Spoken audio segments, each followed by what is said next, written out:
Kaya nga tayo malaya dahil naglagay tayo ng saligang batas at konstitusyon para malaya nating ma-express ang ating sarili, ang ating mga grievances sa gobyerno, mga pang-abuso. And I encourage people and the Filipinos to continue to voice out their opinions, their mga damdamin nila. Magsabi na totoo, yun naman nga lang po, dapat sasabihin natin yung totoo. Pero Chairman, dahil kung ikukumpara mo sa mga nakalipas, abay sa kabuuan naging mapayapa at nakakagulat, di ba? Na hindi tayo sanay na hindi ginigipit, no, ng gobyerno dahil nga sa mga isinasagawang peace rally. well, tama naman ho yun dahil ang Pilipinas ay isang malayang bansa. Demokratikong bayan po ito at ang kalayaan ng ating pananalita at expression are enshrined in our Constitution. So, this is something that we really have to protect dahil kaya nga tayo malaya dahil naglagay tayo ng saligang batas at konstitusyon para malaya nating ma-express ang ating sarili, ang ating mga grievances sa gobyerno, mga pang-abuso ng gobyerno kung na nakikita ng tao ay mapigilan. So that's the very essence of democracy. So in our government should be in a position to listen and to address these issues, hindi po maging mga para hindi maging abusado sa gobyerno o sa kapangyarihan ng mga politiko o mga opisyal, bagkus maging mga sandigan sila ng tao sa pagpoprotekta at pagbabantay ng kanilang kalayaan sa pananalita, sa lupa, sa pagtatrabaho, sa ekonomiya. Yan po ang tatak at benefits ng isang malayang bansa. So tama po yan. And I encourage people and the Filipinos to continue to voice out their opinions, their mga damdamin nila. Magsabi na totoo, yun naman nga lang po, dapat sasabihin natin yung totoo. Pero, mga naririnig ko po ngayon are issues on government na kailangan talagang bigyan ng pansin. Totoo man or hindi, ang role po ng gobyerno ay pakinggan ito at pag-aralan at imbestigahan kung totoo at itigil kung totoong pang-aabuso. Ayan po. At nakakalungkot din, Chairman, at ang problema din ngayon, kung nakikinig ba ang ating gobyerno, isang paraan po itong maisugrali din kasi na mailabas na ating mga kababayan sa iba't ibang sektor. Tulad nga kahapon, may isang leader mula sa tribong Aita at isang leader din mula sa Mangingisda. Diyan po sa Zambales ang nagsalita. At narinig po natin ang kanilang saloobin dahil mismo sila, itong tulad na lamang itong leader ng itong tribong Aita ay biktima din ng bias na media. So hindi na ipapaabot yung kanilang tunay na sitwasyon ang kanilang saloobin sa ating gobyerno na dapat tugunan sa ngayon. Tama po yan. Dahil, napakahirap po ng ating bansa ngayon. If you look at world ranking standards, the Philippines is now one of the weakest military powers in the world. The Philippines has become to be one of the most corrupt countries in the world. We have failed great sa ease of doing business. We are the worst one of the worst investment destinations in the world. Ranking po ito ng 2024.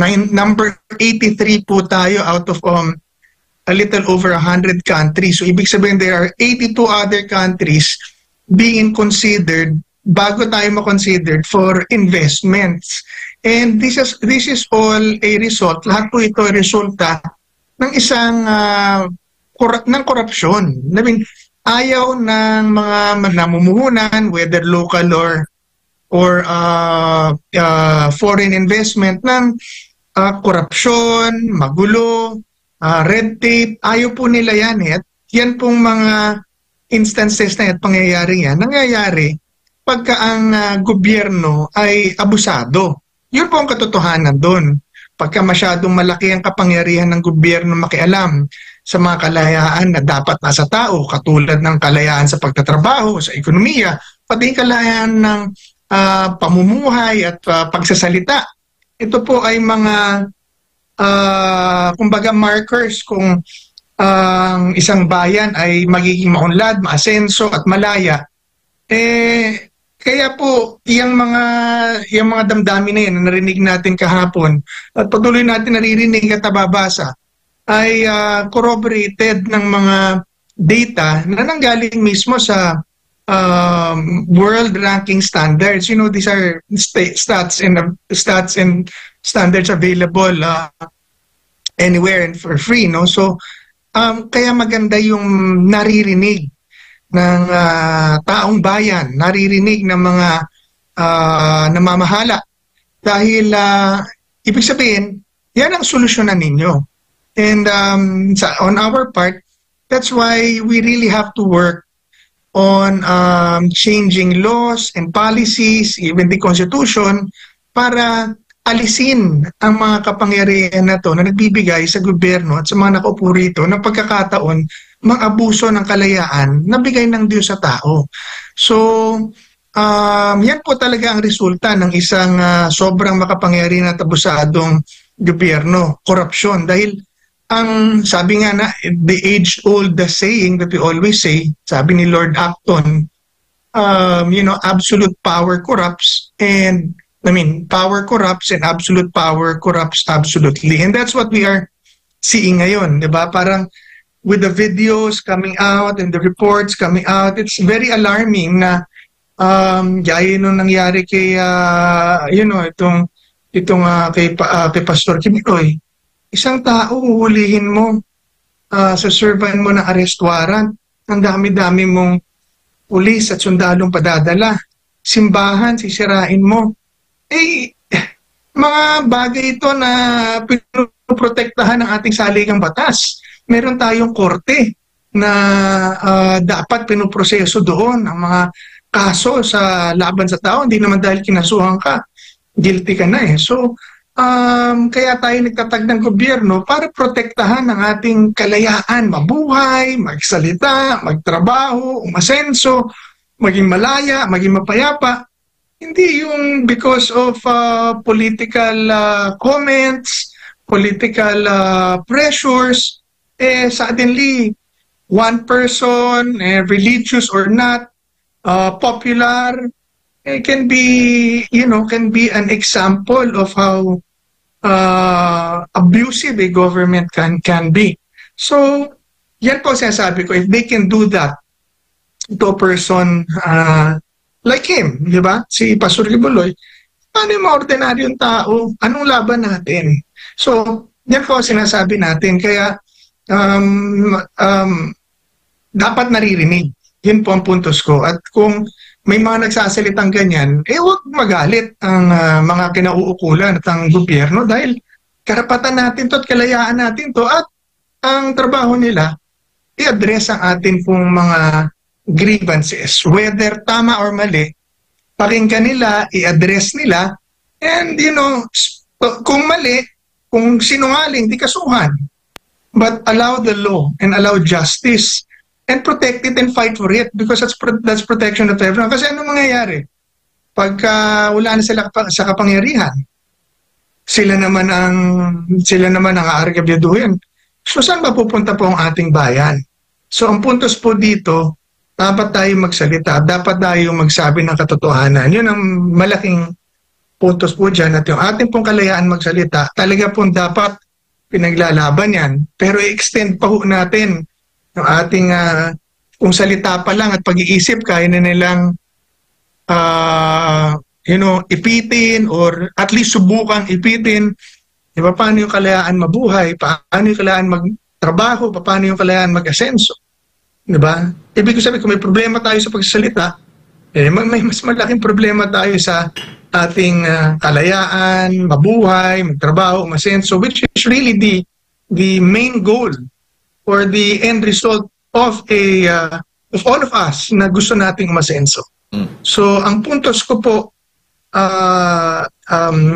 dito, we are in this situation.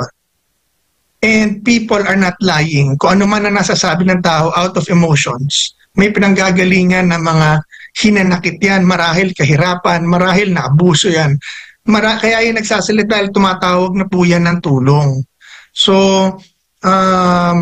tayo mga Pilipino, ngayon, tayo, ordinaryong mga tao, has the ano bang tawag to, responsibility to speak out and to do something. Because we have to realize and we have to remember ng kapangyarihan ng pamahalaan nang galing po sa atin. Power resides in the people.